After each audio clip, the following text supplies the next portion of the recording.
Itu yang salah biasanya dalam bisnis. Kalau owner berpikir keuntungan bersih itu adalah haknya dia.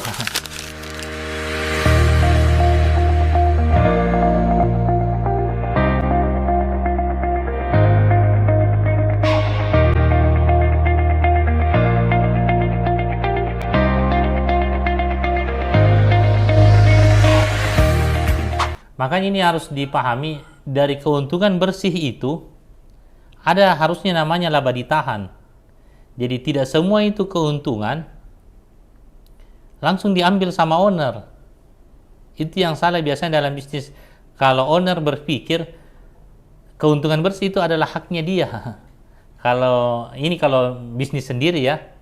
Jadi owner itu idealnya kalau dia terlibat di kegiatan operasional,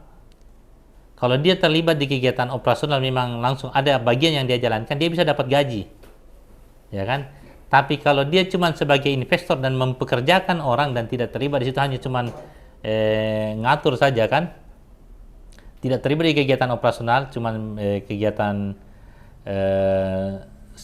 manajemen saja, dia harusnya dapat dividen. Dividen itu keuntungan kotor yang dikumpulkan dalam satu bulan, dikumpulkan. Kalau nanti ke dividennya banyak, kayaknya uangnya ini sudah banyak, sudah ngumpul beberapa, bisa per 3 bulan, per 6 bulan baru dikeluarkan. Itu bagiannya owner. Karena kalau keuntungan kotor langsung dihabiskan, bisnis tidak akan bisa berkembang. Karena setiap bulan hanya itu saja yang diputar, tidak pernah bertambah keuntungannya. Padahal biasanya kalau tiba-tiba ada termasuk tadi biaya kerusakan mesin atau biaya perawatan dan lain-lainnya. Nah, di situ yang laba ditahan ini yang harusnya menjadi biaya penyusutan. Bisa juga langsung kita anggarkan di biaya. Misalnya kan ini ada HPP dulu, ada biaya HPP, ada biaya operasional.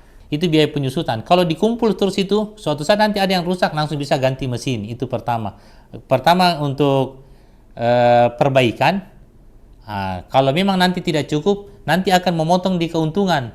Harusnya keuntungan bulan ini misalnya 25 juta, tapi karena ada mesin yang rusak yang harus diganti, ya keuntungan menjadi 20 juta karena diambil dari situ. Mengurangi keuntungan, laba ditahan. Untuk depresiasinya kan tinggal dihitung sebenarnya. Kalau depresiasinya mesin, kalau dia garansinya 1 tahun, langsung saja dibagi 10. Nah, itu bisa dimasukkan di biaya operasional sehingga setiap bulannya ada anggaran untuk mengganti mesin.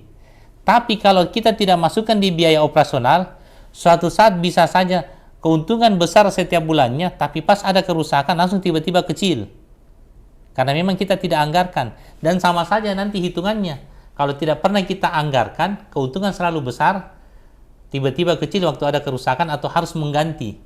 Tapi kalau kita anggarkan, keuntungan ya kurang lebih setiap bulannya tidak terlalu besar, tidak sebesar kalau tidak dianggarkan ya.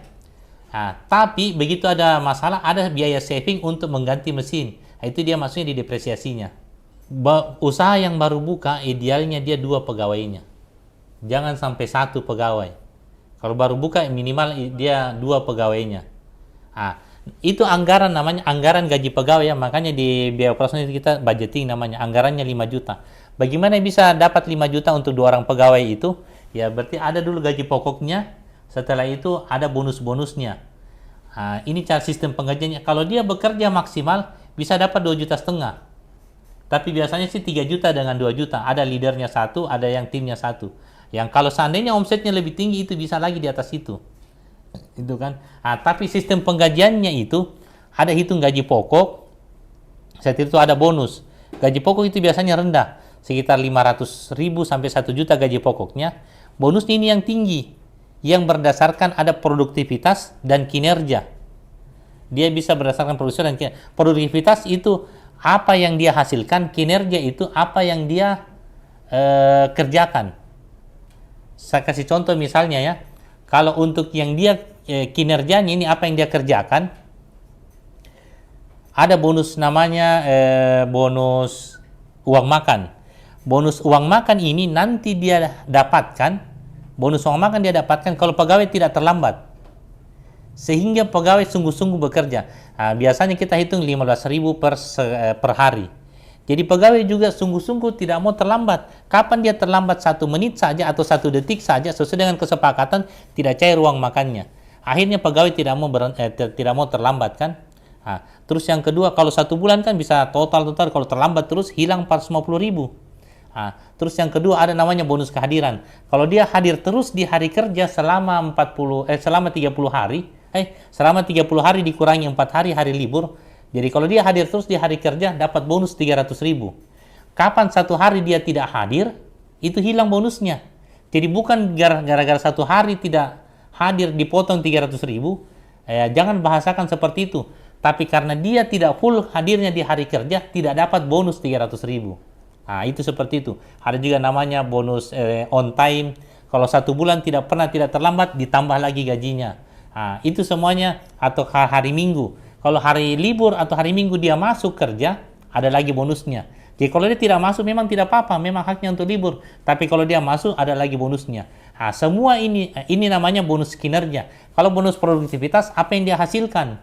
Misalnya kalau dia pegawai bagian menyetrika, kalau dia kerjakan per kilo misalnya Rp800 per kilo setrikanya, atau kemudian 1.000 per kilo. Tapi kalau sampai 1 bulan dia bisa menghasilkan setrikaan, kan rata-rata itu 50 kilo per hari atau 1.500 per bulan.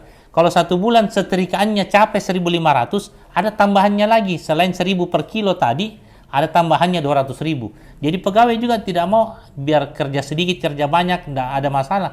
Karena semakin banyak yang dia kerjakan, semakin banyak gajinya. Dan kalau dia capai targetnya, ada lagi bonusnya.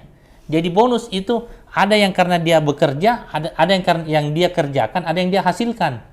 Kalau semuanya hanya berdasarkan apa yang dia kerjakan, bisa-bisa pegawai rajin saja datang, tidak pernah terlambat, tapi bekerjanya pura-pura kerja, lambat setrikanya. Ya seperti itu. Jadi harus ada yang dia kerjakan dan ada yang dia hasilkan. Selain dari gaji pokok tadi.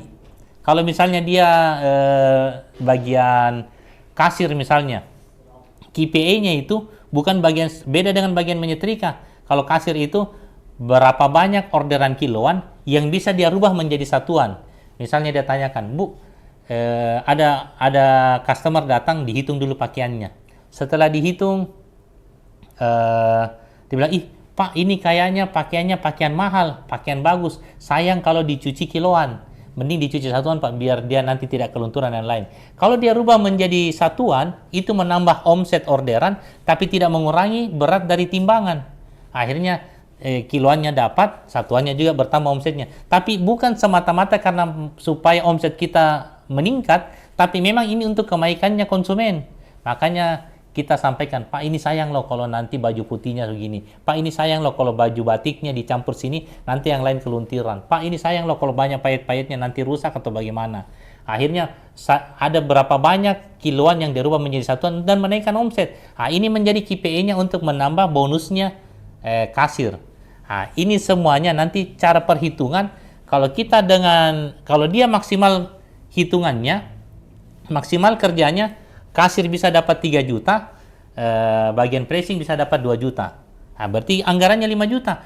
Tapi kalau ada yang sering terlambat, ataukah sering tidak hadir, ataukah ini yang kinerjanya, ataukah produktivitasnya juga lambat menyetrikanya, ataukah tidak bisa menaikkan omset, ya akhirnya lebih rendah lagi gajinya. Cuman itu tadi hitungannya anggaran. Anggarannya di 5 juta, tapi cara menghabiskannya kita harus hitung dengan baik supaya berdasarkan apa yang dia kerjakan dan apa yang dihasilkan. Bukan hanya berdasarkan yang dia kerjakan tapi tidak ada hasilnya, ya berarti itu kan pura-pura kerja saja namanya kan, rajin saja tapi tidak ada yang hasilkan. Nah, ataukah yang lebih bagus itu tinggi hasilnya tapi meskipun kerjanya sedikit tapi apa yang dihasilkan itu maksimal. Kembali lagi, gaji itu berdasarkan apa yang dihasilkan oleh pegawai dari omsetnya. Mereka harus pahami juga itu, supaya semakin banyak dia kerja, semakin banyak gajinya, dan semakin semangat juga mereka menjalankan pekerjaan. Itu tadi hitungannya untuk yang 5 juta gaji. Dengan sistem penggajian yang benar, harusnya 2 orang pegawai semakin cukup. Dan ada nanti namanya hitungan beban kerja. Kalau memang ternyata orderannya tambah banyak, itu 5 juta tadi cuman budgeting saja ya, bukan tidak boleh lebih dari itu. Kalau ternyata orderannya tambah banyak, berarti omset juga semakin besar. Ya tidak ada masalah kita tambah pegawai karena jumlah pekerjaan meningkat dan ujung-ujungnya juga omset juga meningkat yang akhirnya bisa membayar tambahan gaji pegawai. Kurang lebih seperti itu ya.